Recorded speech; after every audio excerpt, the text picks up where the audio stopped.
المنافسة وهذا الدور النصف النهائي الأول. يعني العدد المقبل ستتابعون الدور النصف النهائي الثاني، بعدها تختار لجنة التحكيم نجوم هذه الطبعة الذين يتنافسون في الدور النهائي. نختم مع بالقاسم عبد الله من ولاية لندية.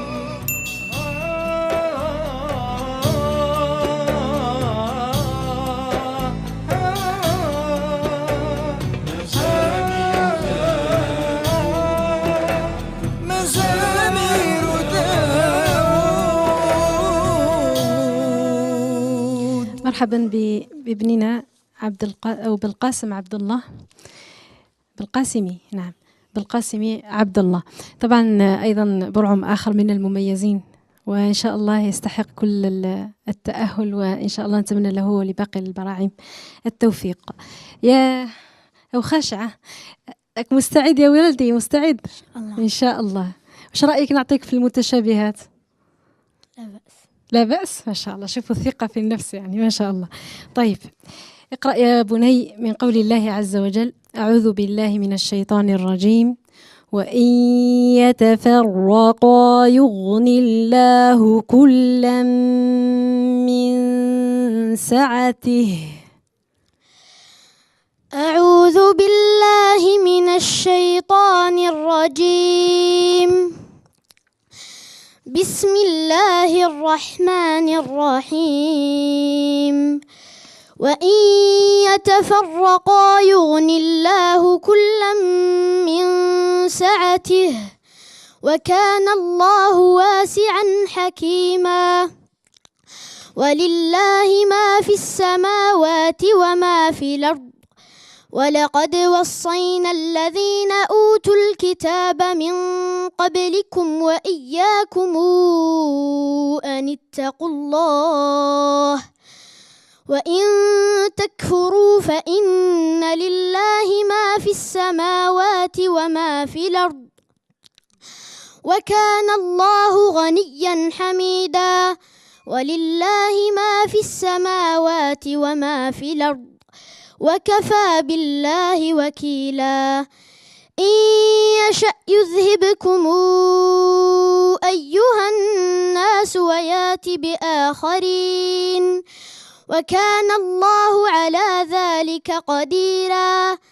من كان يريد ثواب الدنيا فعند الله ثواب الدنيا والآخرة وكان الله سميعا بصيرا.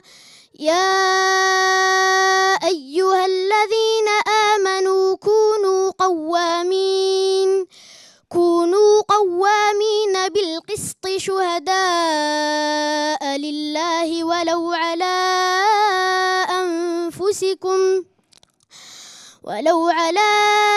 أنفسكم أو الوالدين والأقربين. نعم، ما شاء الله. إن يكن غنيا أو فقيرا فالله أولى بهما فلا تتبعوا الهوى أن تعدلوا وإن تلووا أو تعرضوا فإن الله كان بما تعملون خبيرا. ما شاء الله، حسبك. نعم. السؤال الثاني يا بني، اقرأ من مطلع سورة الجاثية. أعوذ بالله من الشيطان الرجيم. بسم الله الرحمن الرحيم. حميم. تنزيل الكتاب من الله العزيز الحكيم. إن في السماوات والأرض لآيات للمؤمنين وفي خلقكم وما يبث من دابة آيات لقوم يوقنون واختلاف الليل والنهار وما أنزل الله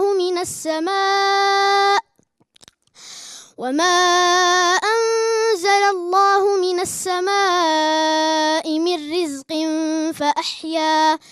فأحيا به الأرض بعد موتها وتصريف الرياح آيات لقوم يعقلون تلك آيات الله نتلوها عليك بالحق فبأي حديث بعد الله وآياته يؤمنون ويل لكل أفاك نثيم يسمع آيات الله تتلى عليه ثم يصر مستكبرا كأن لم يسمعها فبشره بعذاب أليم وإذا علم من آياتنا شيئا اتخذها هزؤا أولئك لهم عذاب مهين من ورائهم جهنم ولا يغني عنهم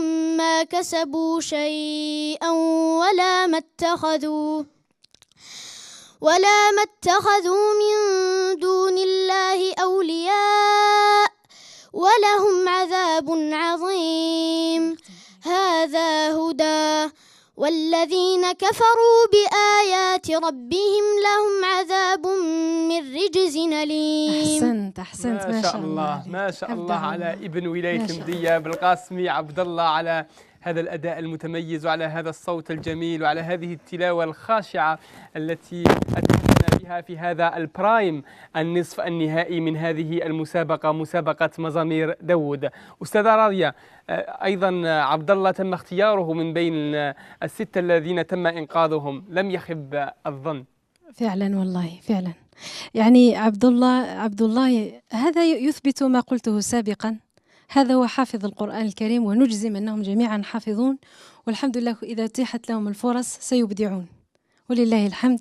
كما تابعتم معنا عبد الله، يعني اليوم أبدع بشكل ممتاز جدا، فلا أملك له تعليقا إلا الإيجابي، يعني إلا الإيجابي من كل تعليق. سواء أنت قطفت الحسن والحسان في سواء في الحفظ، في الأحكام، في الصوت، في الوقف والابتداء، شوية فقط. يعني كاين الوقف حسن وكاين أحسن منه، كذلك الابتداء عفوا فيه الحسن وفيه الأحسن منه. مثل هذه كنت ننتظرها منك تعملها.